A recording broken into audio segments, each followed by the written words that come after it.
அன்பார்ந்த ஜோதிட ஆர்வலர்கள் அனைவருக்கும் என் அன்பு வணக்கங்கள். இன்று உங்களுடன் ஒரு ஜாதகத்தில் 3ஆம் பாவகாதிபதி 3ஆம் இடத்துல இருந்தால் அந்த ஜாதகருடைய தன்மைகள் என்ன, அந்த ஜாதகருக்கு என்ன பலன் என்பதை குறித்து பார்த்து விடுவோமா?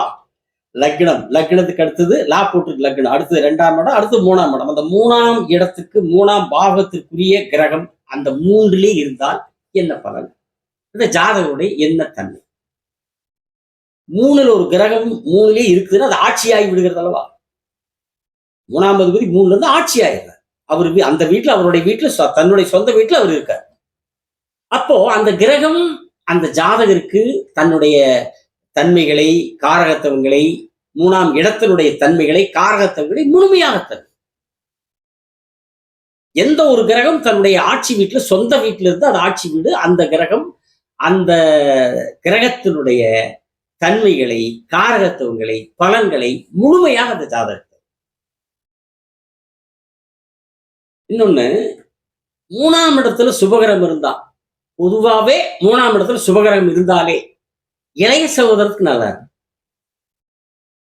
3ஆம் இடங்கிறது இளைய சகோதரத்தை குறிக்கிறது அல்லவா? ஜாதகருக்கு இளைய சகோதரர் இருந்தாலும், அதாவது பெண் ஜாதகமோ ஆண் ஜாதகமோ தம்பியோ தங்கச்சி இருந்தாங்கன்னா அவங்களுக்கு சிறப்பா இருக்கும்.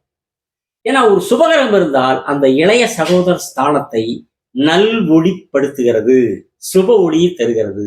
3ஆம் பாவகம் நல்ல சுப ஒளி தன்மை அடைகிற போது, அந்த இளைய சகோதரம் ஒளி தன்மை அடைகிற போது இளைய சகோதரத்திற்கு ஒரு சிறப்பான ஒரு ஒளிமிக்க நல்ல வாழ்க்கை கிடைக்கிறது.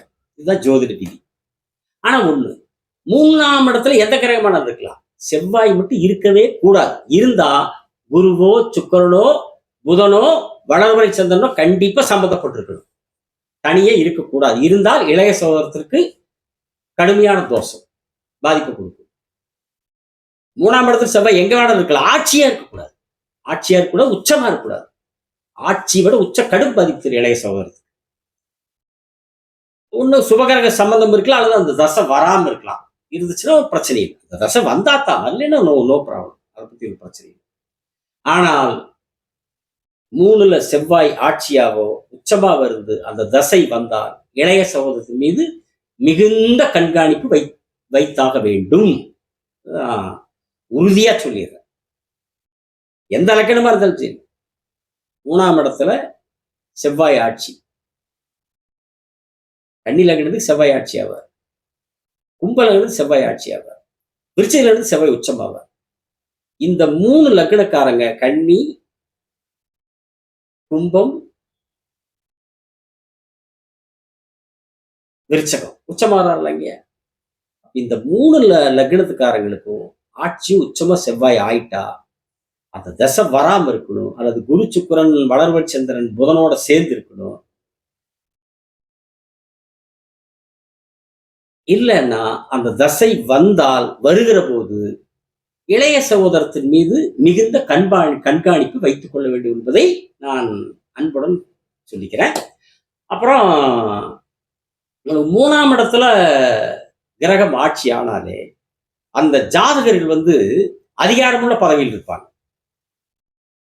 எந்த துறையில் இருந்தாலும் சரி, எந்த படிப்பு, அந்த ஜாதகம் எப்படி அவங்க எந்த படிப்பு படிச்சிருக்கிறாங்களோ, எந்த கல்வியில் ஈடுபட்டு அவர்கள் எந்த கல்வியில் ஈடுபாடு கொண்டு படித்து வந்திருக்கிறார்களோ, அந்த துறையில் அவர்கள் படித்த கல்வி சார்ந்த துறையில் அவர்கள் அதிகாரமுள்ள பதவியில் தான் இருப்பார்கள். இவர் சொன்னாங்கன்னா நிறைய பேர் கேட்பாங்க, இவர் சொல்றதுக்கே நிறைய பேர் செயல்படுவார். அப்படிப்பட்ட அமைப்புல தான் இருப்பார். இவர் ஆர்டர் போடுற இடத்துல அது எந்த துறையா இருக்கலாம், அவருக்கு அது தனிப்பட்ட ஜாதகம் தீர்மானிக்க அவர் என்ன படிச்சிருக்கிறாரு. ஒவ்வொரு ஜாதகத்துல ஒவ்வொரு கல்வி அமைப்பு இருக்கும், ஒவ்வொருத்தரும் ஒவ்வொரு படிச்சு வருவாங்க. அவங்க எந்த துறையில படிச்சு வந்தாலும் அந்த துறையில மற்றவர்களுக்கு கட்டளையிடக்கூடிய, இவர் சொன்னா கேட்கக்கூடிய நிறைய பேர் இவங்க சொன்னா கேட்டு வேலை செய்வாங்க. சரிங்க சார், சரிங்க சார், ஆமாங்க சார், சார் இப்படி பண்ணு, அது அப்படி பண்ணு, அப்படி பண்ணு. ஆர்டர் போடுறவராக, கட்டளையிடக்கூடியவராக, அதிகாரமுள்ள பதவியில் இந்த 3ஆம் அதிபதி 3லே இருப்பவர்கள் இருப்பார்கள். அது படிச்சவங்க தான், படிக்காதவங்களுக்கு அந்த அமைப்பு. ஒரு பெரிய தொழிற்சாலை இருக்குது, அந்த தொழிற்சாலையில மேனேஜர் போட்டு வச்சிருப்பாங்க, படிச்சவங்களை போட்டு வச்சிருப்பாங்க, மேலாளர் இருப்பாங்க. ஆனா மேற்பார்வையாளர்னு ஒருத்தர் வச்சிருப்பாங்க. எந்த தொழிலா இருந்தாலும் அந்த தொழிற்சாலை ஒரு மேற்பார்வையாளர். அவர் படிச்சிருக்க வேண்டிய அவசியம் இல்லை. சிலர் படிச்சிருக்கலாம், குறைந்த படிப்பா இருக்கலாம், சுத்தமா படிப்பே இல்லாதவங்களும் இருக்கலாம், படிக்காம கூட இருக்கலாம். ஆனா எல்லா வேலையும் அவங்க தெரிஞ்சு வச்சிருப்பாங்க. அந்த தொழிற்சாலைக்கு எந்தெந்த வேலை அத்தனை வேலையை அவங்க தெரிஞ்சு வச்சிருப்பாங்க. சின்ன வயசுல இருந்தே அதுலயே வாழ்க்கையே அதுதான். வேலை வேலை வேலைன்னு எல்லா வேலையும் தெரிஞ்சு வச்சிருப்பாங்க. அவங்க மேற்பார்வையாளர் போட்டுப்பாங்க. எல்லாத்துக்கும் எந்தெந்த வேலை கொடுக்குறது, எந்த வேலை கரெக்டா இருக்குதா, ஏதாவது மிஸ்டேக் இருக்குதா, கரெக்ட் பண்றது எப்படி, யார் யாருக்கு என்னென்ன வேலை கொடுக்குது, எப்பப்ப எந்த வேலையை அவங்களுக்கு மாற்றி விடுறது, இந்த மாதிரி எல்லாம் அந்த தொழில் நுணுக்கம் பூரா அவர் தெரிஞ்சு வச்சிருப்பார். படிக்காம இருந்தாலும் அவர் அதிகாரமுள்ள பதவியில் இவர் சொல்வதை கேட்டு மற்றவர்கள் வேலை செய்யக்கூடிய அமைப்பில் இவர் சொல்வதை கேட்பதற்கு நிறைய பேர் ஏராளமா இருக்கிற அளவிற்கு படிக்காம இருந்தாலும் அதிகாரமுள்ள ஒரு பதவியில் இருப்பார். நீங்க ஒண்ணு வேணா கட்டட மேஸ்திரி எடுத்துக்காங்க. அஸ்திவாரம் போடுறது சித்தார் வேலையும் தெரியும், மேசனால் வேலையும் தெரியும். அஸ்திவாரம் போடுவாரு, அஸ்திவாரத்துக்கு எத்தனை குழி தோண்டணும், அங்க எத்தனை கல்லு போடணும், எத்தனை சிமெண்ட் போடணும், எத்தனை மணல் கலக்கணும், என்ன கலவை போடணும் பூரா அவர் தெரிஞ்சு வச்சிருப்பாரு. ஆனா மற்றவங்களுக்கு அவர் ஆர்டர் போட்டு இருப்பார். இதை செய், நீ இந்த கலையை போடு, நீ இந்த அஸ்திவாரத்துல கல்லை போடு, மண்ணை போடு, கல் எடுக்கு. இப்படி 3ஆம் அதிபதி 3ல் இருப்பவர்கள் இவர்கள் சொல்வதை மற்றவர்கள் கேட்டு செய்யக்கூடிய அமைப்புக்கு இவர் அந்த அதிகாரம் உள்ளவராக இருப்பார். அதே மாதிரி முயற்சி ஏதா இருந்தாலும் சரி, அதிகபட்ச முயற்சி தான் இருக்கிறது, சாதாரண முயற்சிங்கிறதே இருக்கவே இருக்காது. எதை எடுத்தாலும் அதிகபட்ச முயற்சி தான். பொட்டி கடை வைக்கலாம் சொன்னா பொட்டி கடையா, மளிகை கடை வைக்கலாம். ஒருத்தர் மளிகை கடை டிபார்ட்மெண்ட் ஸ்டோர் வச்சதா இப்படித்தான் போவாங்க. உச்சபட்ச முயற்சி, உச்சபட்ச செயலாற்றல், செயல் செயல் செயல் செயல், தூங்க நேரம் செயல், துரு இருக்கிறாங்க பாருங்க. எப்ப பாரு துரு இருக்கிற ஒரு இடத்துல உட்கார்ற அப்படியா, அங்க போறா அப்படி, இங்க போறா அப்படி, அதை பண்ற சொன்னா கேட்க அப்படியா என்ன அப்படி அதெல்லாம் அது மாதிரிதான். ஒருத்தர் பார்க்க போறோம், இப்பதான் கிளம்புனாருங்க, வந்துடுவாருங்க. நீங்க ஒரு மணிக்கு வாங்க பாத்திரலாம், கிட்டத்தட்ட லஞ்ச் டைம்ல இருக்கிறப்ப வந்துடுவாரு. அப்ப போய் பார்க்க போனா கால் பண்ணாருங்க, ஏதோ அவசர வேலைகளாம், அப்படியே போயிட்டு இருக்காருங்க. அப்படியா லஞ்ச் அங்கேயே முடிச்சுக்கிறாருங்களாமா, நீங்க ஒரு 4 மணிக்கு வாங்கல. 4 மணிக்கு போகணும்னா இல்ல அங்க ஏதோ இன்னொரு வேலையா இருந்துச்சுங்களா, அது அப்படி இப்படி ஒரு வேக செயல் வேறம் துருதுருதுருனே இருப்பாங்க. ஒரு இடத்துல நிக்காத அளவுக்கு செயல் செயல் செயல் அந்த மாதிரி இருப்பாங்க.